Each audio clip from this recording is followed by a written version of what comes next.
আরজিকর মামলা থেকে সরে দাঁড়ালেন নির্যাতিতার আইনজীবী। অযাচিত হস্তক্ষেপ এমনটাই উল্লেখ করেছেন বিবৃতিতে। কিছু নির্দিষ্ট কারণ এবং পরিস্থিতির জন্য বাধ্য হয়ে এই সিদ্ধান্ত নিয়েছেন। হাইকোর্ট, শিয়ালদা কোর্ট, সুপ্রিম কোর্টে আরজিকর মামলায় লড়ছিলেন বৃন্দা গ্রোভার। বৃন্দা গ্রোভারের সরে দাঁড়ানো নিয়ে তিনি বিবৃতিতে উল্লেখ করেছেন, এখনো পর্যন্ত 43 জনের সাক্ষ্য গ্রহণ করা হয়েছে। 2 থেকে 3 দিনের মধ্যে বাকিদের সাক্ষ্য গ্রহণ করা হবে।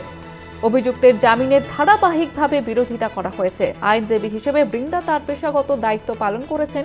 বৃন্দা গ্রোভার আইন, প্রমাণ, পেশাদারিত্ব অনুসরণ করে পরিষেবা দেন।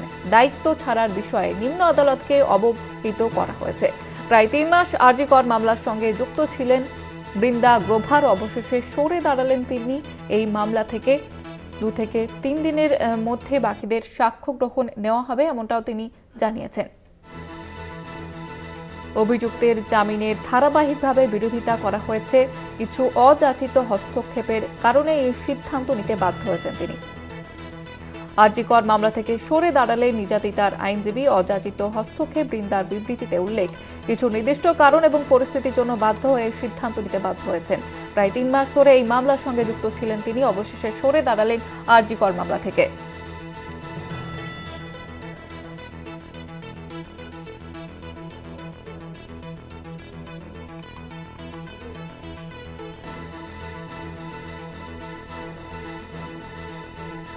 আর এ নিয়ে রাজনৈতিক মহলের কি প্রতিক্রিয়া আপনাদের শোনাবো।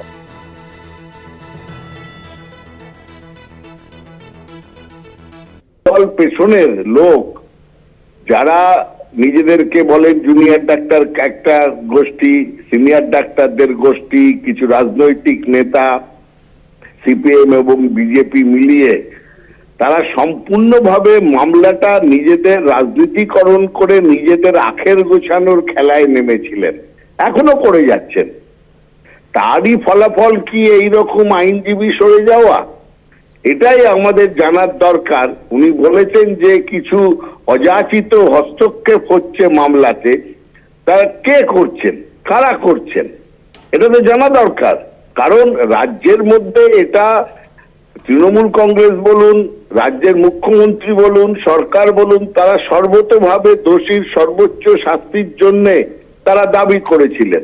দ্রুততার সঙ্গে, সততার সঙ্গে তদন্ত হবে এবং তার প্রতিফলন যেন আমরা দেখতে পাই আদালতে বিচারের মধ্যে।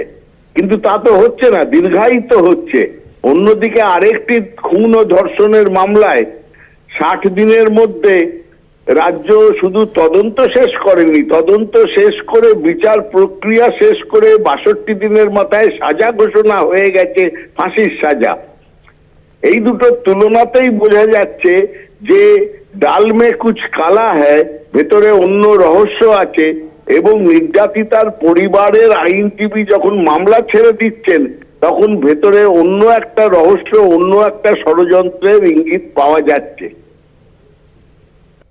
অযাচিত কারণ, অযাচিত হস্তক্ষেপ, বাধ্য হয়ে মানে বাধ্য করেছে কেউ, এগুলো তো মানুষ যদি জানতে পারতো ভালো হতো। মানুষের কাছে এটা পৌঁছলে সেটা অনেকটা মানুষ বুঝতে পারতেন যে কারা হস্তক্ষেপ করছেন, কারা অযাচিত ভাবে নাক গলাচ্ছেন, কারা তাকে বাধ্য করছেন, এগুলো জানতে পারতাম। আমরাও এটাও দেখেছি, উনিও অনেক কিছু প্রশ্ন করতে পারতেন সুপ্রিম কোর্টে, যেগুলো উনি করেননি, যেটা আমাদের অযাচিত ভাবে একটু হতাশ করেছে। এই যে ধরুন আমরা এখানে সবাই বলছি যে সিবিআই কি করছে, সেটা কিন্তু ওখানে উনি প্রশ্ন করেননি। আমরা যেমন দেখলাম যে এখানে সঞ্জয় রায় গাড়িতে চেঁচাচ্ছে, কেন সেই চিৎকারকে, সেই ভিডিও ফুটেজ বা অন্যান্য যা আছে সেটা কেন সুপ্রিম কোর্টের নজরে আনা হচ্ছে না? আমরাও সেরকম কিছু দেখেছি। যাক, আমার মনে হয় আরো ভালো উকিল আসবে, বাংলার ফিলিংস যার মাথায় থাকবে এমন কাউকে আনা উচিত। অত্যন্ত দুর্ভাগ্যজনক এবং এটা তো রহস্যজনক বিষয়। এত বড় একজন মানে লয়ার, তিনি এই একটা সংবেদনশীল কেস থেকে সরে যাচ্ছেন, তাহলে কি কারো চাপ, কোনো অযাচিত হস্তক্ষেপ? মানে উনি যেটা বলতে চাইছেন, প্রথম থেকেই এই মানে ঘটনাটা কেউ না কেউ ধামাচাপা দিতে চাইছে। কারা ধামাচাপা দিতে চাইছে, কেন দিতে চাইছেন, কি বিষয়, এটা তো মানে রহস্যজনক। আমার মনে হয় আরো বেশি করে তদন্ত করা উচিত এবং এই আইনজীবী সরে যাওয়াটা অত্যন্ত দুর্ভাগ্যজনক। এবং উনি যে এটা বলেছেন সেটা তো অত্যন্ত গুরুতর বিষয় এবং এই অভিযোগ খতিয়ে দেখা উচিত তদন্তকারী সংস্থা। কারা আটকাচ্ছে পেছনে?